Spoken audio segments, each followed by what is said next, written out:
Well, this is a story that is as bizarre as it is disturbing. A tri-state man is arrested for sexual acts with a pool raft less than a month after he's released from prison for the exact same thing. Edwin Tobergta is charged with public indecency.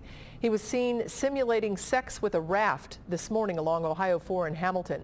He was arrested last June for doing the same thing, but in his own yard, as well as for similar offenses in 2011 and 2008. Local 12's Brad Underwood spoke with a psychologist who sees patients who suffer from sexual disorders, and he says jail time may not be the best punishment.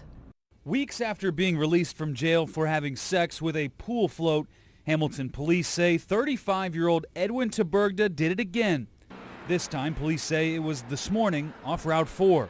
The most effective way of helping someone like this is through treatment, is getting them care. Because basically, in a sense, a paraphilia is a mental disorder which requires some type of either medication, a combination of individual or group therapy. Dr. Stuart Bassman says people like Tobergta suffer from a form of paraphilia, a disorder in which sufferers have intense sexual experiences with atypical objects. In Tobergta's case, that object is a pool raft. Our officers have come into contact with him for similar circumstances way too much. He was arrested in 2005, 2006, twice in 2008, once in 2011, once in 2013.